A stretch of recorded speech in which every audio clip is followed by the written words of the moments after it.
Good morning everyone. আশা করি আপনারা সবাই খুব ভালো আছেন, সুস্থ আছেন। আর আজকে সোমবার, উইকেন্ডের আনন্দ শেষ। এবার আবার একটা সপ্তাহের জন্য উইকেন্ডের জন্য অপেক্ষা। এইদিকে তো বাংলাদেশে প্রচণ্ড ঝড় বৃষ্টি, সুন্দরবন এলাকায় প্রচণ্ড ঝড় বৃষ্টি কালকে রাতের থেকে শুরু হয়ে গেছে। আর এই ওয়েদারের এফেক্টের জন্য জামশেদপুরে আজ সকাল থেকে রোদের তেজ খুব কম, একদম মেঘ করে আছে আর ঠান্ডা হাওয়া দিচ্ছে, কিন্তু বৃষ্টি নেই। যাই হোক, আজকে রান্নাঘরে যেতে হবে, রান্না বান্না করতে হবে। চা খেলাম, জাস্ট চা খাওয়া কমপ্লিট করলাম। সকালবেলা তো খুচখাচ করে এটা ওটা সেটা চলতেই থাকে। প্রথমে চিয়া সিডের জল, আবার এখন নতুন একটা সংযোজন হয়েছে কারি পাতার জুস। এইসব তো খেতে খেতে মানে আমি যেন সকালবেলাটা মনে হয় আমার জল খেয়ে খেয়েই পেট ভর্তি। তারপরে একটু এখন চা খেলাম। চা তো এনার্জি ড্রিঙ্ক না, যতক্ষণ পেটে পড়ে মনে হয় যেন চলতেই পাচ্ছি না। এবার রান্নাঘরে যাব। কাল তো আমরা বেরিয়েছিলাম, আপনারা জানেন। এত টায়ার্ড লাগছে না, মানে ভীষণ টায়ার্ড ফিল হচ্ছে, কিন্তু কিছু করার নেই। কালকে রাতে ভালো করে ঘুমও হয়নি, কেননা মেয়ের একটা মানে পড়া ছিল, যেখানে পড়তে যায় সেখানে ওকে একটা স্লাইড বানানোর ছিল ওর, সেটা বানাতে গিয়ে ওর অনেকটা টাইম লেগে গেছে। প্রায় বাড়ি আসার পরে ওই সমস্ত দেখে ওদের একটা ফ্রেন্ডসের মধ্যে মিটিং হলো, সেটা করার পরে সেই স্লাইড রেডি করতে করতে প্রায় ওর 12টা শুতে শুতে। সেই জন্য সবার মধ্যেই ভালো করে ঘুমটা হয়নি, একটা টায়ার্ডনেস কাজ করছে। চলে এসেছি রান্নাঘরে। কি রান্না হবে আজকে একটু আমডাল করব ভাবছি, মুসুর ডাল দিয়ে একদম হালকা করে, আর একটু চিংড়ি মাছের মালাইকারি করব। আর কাল রাতে মাসি এসেছিল, মাসি পুঁই শাক করেছিল, সেটা আছে, সেটা গরম করব। চলুন প্রসেসগুলো এক এক করে শুরু করি। আজকে একটু চিংড়ি মাছের মালাইকারি করব। সেই জন্য চিংড়ি মাছগুলো আমি ফ্রিজ থেকে বার করে একটু জল দিয়ে নর্মাল হতে দিয়েছি। আর এইদিকে 2টো পেঁয়াজ কুচিয়ে নিয়েছি, আর 7-8টা রসুনের কোয়া, আর 2টো কাঁচা লঙ্কা। এটাকে আমি মিক্সিতে ভালোভাবে পেস্ট করে নেব।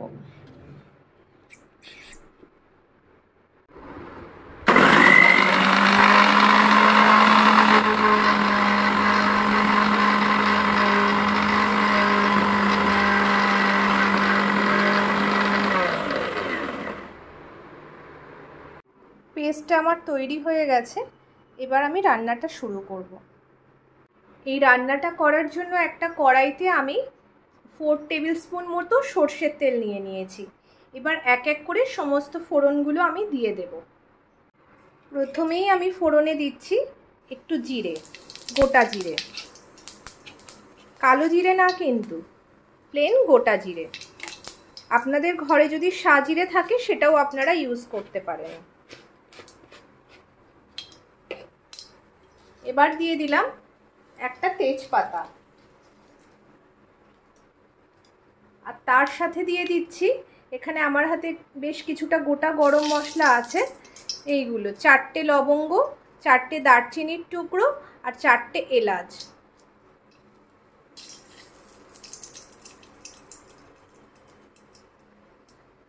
আর একটা ছোট কড়াইও আমি বসিয়ে দিয়েছি, কেননা এখন যেহেতু আমার খুব মানে তাড়াহুড়োর টাইম, সেই জন্য একটা কড়াইতে আমি মশলাটা কষবো, আর অন্য কড়াইতে আমি চিংড়ি মাছগুলোকে একটু ফ্রাই করতে দিয়ে দেব।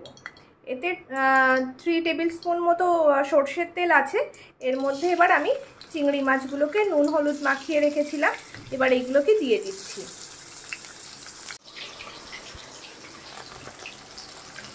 এইবার আমি তেলের মধ্যে যে পেঁয়াজ রসুন বাটার পেস্টটা বেটে রেখেছিলাম, পেঁয়াজ রসুনের পেস্টটা এটা আমি দিয়ে দেব।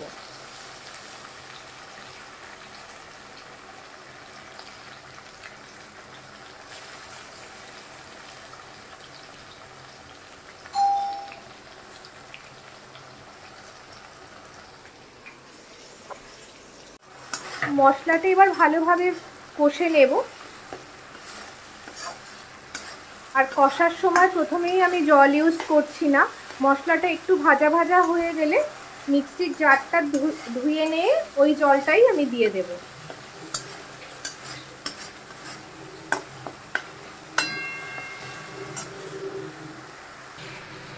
মশলাটা কষা হচ্ছে, আমি মিক্সিটা ধুয়ে বেশ কিছুটা সামান্য একটু জল এতে দিয়ে দিয়েছি।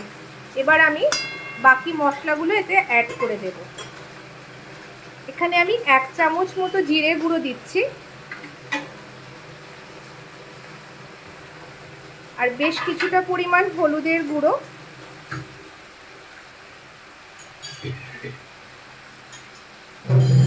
আর কাশ্মীরি রেড চিলির গুঁড়ো, এটাও 1 স্পুন মতোই দিচ্ছি।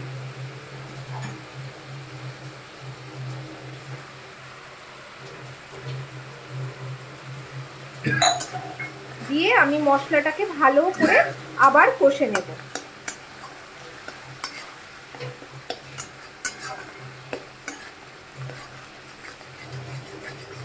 মশলাটা থেকে যখন তেল ছাড়তে শুরু করবে তখনই আমি নারকেলের দুধটা অ্যাড করব, তার আগে না। আর চিংড়ি মাছটা কখনোই বেশি ভাজবেন না, হালকা করে ভেজে নেবেন। দেখুন মাছটা আমার এখনো কি নরম আছে, এইরকম নরম করেই চিংড়ি মাছটা আপনারা ভেজে নেবেন। চিংড়ি মাছ বেশি ভাজলে ছিপড়ে হয়ে যায়। আর এদিকে আমি মশলাটাও কষতে আছি, হালকা হালকা তেলও ছাড়ছে পাশ থেকে।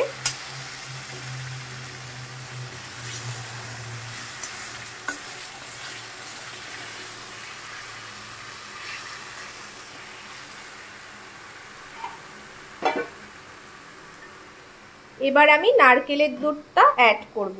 দেখুন না, তাড়াহুড়োর সময় কাজ করতে গিয়ে এখানে আমার হাত থেকে নারকেলের দুধ বেশ কিছুটা পড়ে গেছে।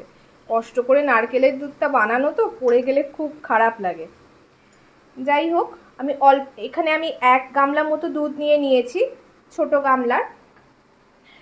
এবার অল্প অল্প করে দুধ দিয়ে আমি জিনিসটা কষতে থাকবো।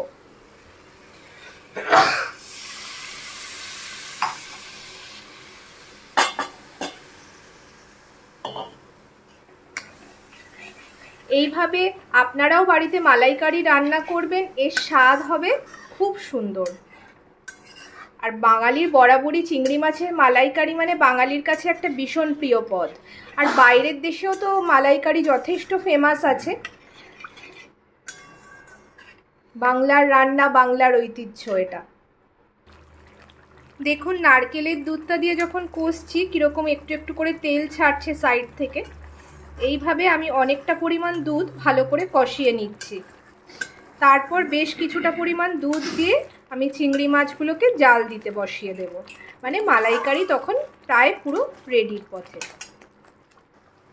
এখানে মালাইকারির দুধটা ফুটছে, এবার আমি চিংড়ি মাছগুলো ওর মধ্যে এক এক করে অ্যাড করে দেব।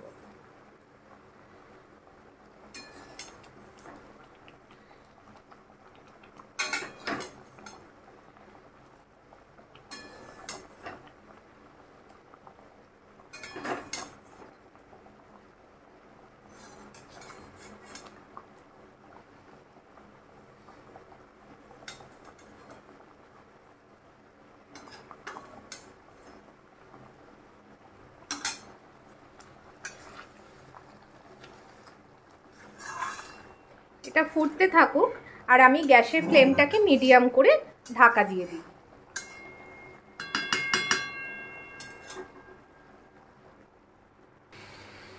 মালাইকারিটা আমার প্রায় হয়ে এসেছে। আমি এর মধ্যে পরিমাণ মতো নুন মিষ্টিটাও অ্যাড করে দিয়েছি। আর বেশ কিছুটা সময় এটাকে আমি ফুটিয়ে গ্যাসটাকে বন্ধ করে দেব। আর নাবিয়ে এটাকে একটু গরম মশলার গুঁড়ো আর উপর থেকে সামান্য পরিমাণের ঘি দিয়ে এটাকে পরিবেশন করব। রেডি হয়ে গেছে আজকে স্পেশাল মেনু গলদা চিংড়ির মালাইকারি। সরি, গলদা চিংড়ি আমার না, স্লিপ অফ টাং। গলদা চিংড়ি না, এটা হচ্ছে নর্মাল বাগদা চিংড়ি, ছোট সাইজের, সেই চিংড়ির মালাইকারি। আর এর মধ্যে আমি উপর থেকে একটু গোটা গরম মশলা আর ঘি ছড়িয়ে দিয়েছি। আসলে গলদা চিংড়ির মালাইকারির স্বাদ হয় অতুলনীয় সুন্দর, কিন্তু এখানে সব সময় গলদা চিংড়ি অ্যাভেলেবেল হয় না। আর আমার মেয়েও বেশ কিছুদিন ধরে মা মালাইকারি করো, মা মালাইকারি করো বায়না করছিল। তাই ভাবলাম যে চিংড়ি পাচ্ছি সেটা দিয়েই বানিয়ে দিই, বাচ্চা মানুষ বারবার খেতে চাইছে যখন। এটাই হলো আজকের আমাদের স্পেশাল মেনু মাসি পুঁই শাকও গরম করে নিয়েছি, ডালও হয়ে গেছে। মোটামুটি আজকের মতো রান্নাবান্না শেষ। ভাত তো বসিয়ে দিয়েছিলাম, রাকেশের মিলেটও করে নিয়েছি, সব হয়ে গেছে। এবার রাকেশের টিফিনটা প্যাক করবো, আর রাকেশ খেতে আসলে খেতে দিয়ে দেবো। সকালবেলা যেন একেবারে তাড়াহুড়ো লেগে যায়, সমস্ত কিছু সামলানো, একদিকে টিফিন, অন্যদিকে অফিস যাবে, খেয়ে যাবে, সেই রান্না করা, মেয়ে পড়তে গেল তাকে রেডি করা, তার খাবার রেডি করে দেওয়া। এই রাকেশ এখন বেরিয়ে যাচ্ছে অফিসে। যাই হোক, একটু যেদিনকে ঝামেলার রান্না থাকে খুব সময় করে উঠতে পারবো কি না, দিতে পারবো কি না খাবারটা। ঘরের দিকে আজকে সকাল থেকে এখনও যাইনি, আমি ঘরে প্রচুর কাজ করে। কালকে বেরিয়েছিলাম, আস্তে আস্তে রাত হয়ে গিয়েছিল। হঠাৎ করে বাড়ি এসে দেখি ঝোড়ো হাওয়া দিচ্ছে, তাড়াতাড়ি জামা কাপড়গুলোকে তুলে ঠাকুর ঘরের বেডের উপর রেখে দিয়েছিলাম। সেই সবগুলো ফোল্ড করব, বিছানা তুলবো। কালকে এসে ব্যাগটাকু পর্যন্ত বাইরেই রয়ে গেছে, সেটাও জায়গায় রাখা আর হয়নি, কেননা কিছু কাজ করছিলাম কাল বাড়ি আসার পরে। সেই কাজটা মনে হচ্ছিলো বেশি দরকারি, সেই জন্য সেই কাজটা করতে গিয়ে সব লন্ডভন্ড। যাই হোক, এবার যাই, বাকি কাজগুলো সারি, বিছানা টিছানা তুলি, আবার আপনাদের সঙ্গে কিছুক্ষণ পরে কথা বলছি। মেয়ে পড়েও চলে এলো, এখন স্নান হয়ে গেছে, সমস্ত কাজকর্ম ঘরে করে নিয়েছি, পুজোও দেওয়া হয়ে গেছে ঠাকুরকে। এবার একটুতেই বসে নিচ্ছি। এবারে তার মধ্যে আবার মা বোনের সঙ্গে বেশ কিছুক্ষণ গল্পও করলাম, সব কিছু কাজকর্ম করে এই জাস্ট বসলাম। আর ভাল লাগছে না, প্রচণ্ড গরম। শুনছি কলকাতায় বৃষ্টি হচ্ছে, আর এইদিকে কোনো রকম বৃষ্টি নেই। কবে যে একটু বৃষ্টি হবে শান্তি পাবো জানি না। মেঘ করে আছে, হাওয়া দিচ্ছে, তবু বৃষ্টি হচ্ছে না। তুমি অনেকদিন ধরে মালাইকারি খাবো বলছিলে। মালাইকারি হয়েছে? হ্যাঁ, কেমন হয়েছে খেয়ে বলো। ভালো হয়েছে? একটা চিংড়ি মাছ খাও।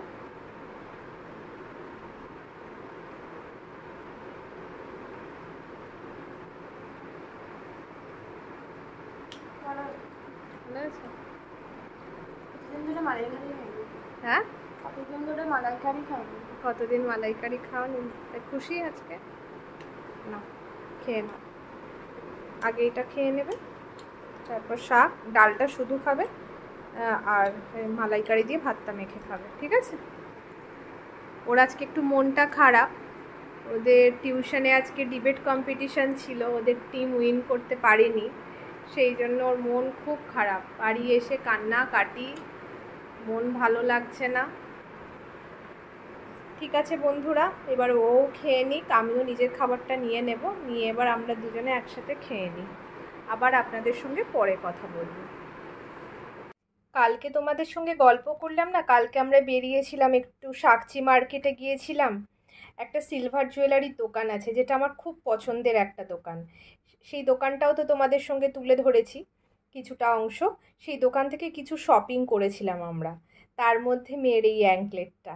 ও এখন পায়ে পরতে চাইছে, তাই ভাবলাম তোমাদের একটু দেখিয়ে দিই কেমন দেখতে হয়েছে। তোমরা কমেন্ট বক্সে জানাবে কিন্তু কেমন দেখতে লাগলো জিনিসটা। ওর বাবা পরিয়ে দিচ্ছে, কারণ বাবার ছোটোর থেকেই ওর বাবা যা কিছু আনবে নিজে হাতে আগে মেয়েকে পড়াবে, না হলে ওর বাবার শান্তি হয় না। মেয়ে আমাকে বলেছিল, কিন্তু ওর বাবা বলে না, এগুলো আমারই অধিকার, আমিই পড়াবো। আসলে এই দেখো কেমন দেখতে লাগছে।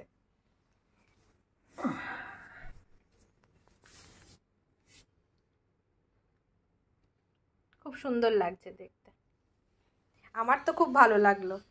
তোমরাও কমেন্ট বক্সে জানিও কেমন লাগছে। আরও পড়তে বসেছে, পড়ুক এখন, এখান থেকে যাই, পরে আবার কথা বলবো। আর স্কুল এখন ছুটি আছে তো, সেই জন্য ভাবলাম কদিন পড়ে নিক, কেননা স্কুল খুলে গেলে তো আর পড়তে পারবে না, সেই জন্যই পড়িয়ে দিলাম। আর কটা দিনই আছে, পড়ুক। আর মাসিও এসে গেছে, মাসি রুটি বানাচ্ছে আর নিরামিষ সয়াবিনের তরকারি করছে, সয়াবিনের ডালনা। আর রুটিটা হচ্ছে বার্লের আটার, এটা রাকেশ নিয়ে এসছে আমাদের কদমা মার্কেট থেকেই। রুটিটা কালকে বানিয়েছে, নরম ছিল, সফট ছিল, বাট শেপটা হয়ে গেছিলো কিছুটা হ্যাকা ব্যাকা ট্যারা ফুলের মতো এরকম টাইপের শেপ হয়ে গিয়েছিল। আর আজকের মতো ভিডিওটাকে আমি এখানেই এন্ড করছি। সবাই ভালো থাকবেন, সুস্থ থাকবেন। আর আমার ভিডিওতে যদি আপনাদের কিছু ভালো লেগে থাকে প্লিজ একটা লাইক করে দেবেন, শেয়ার করবেন, আর আমার চ্যানেলটাকে অবশ্যই সাবস্ক্রাইব করে নেবেন। চ্যানেলটার নাম মনে আছে তো? Moumita the Bong lover. Tata, good night সবাইকে।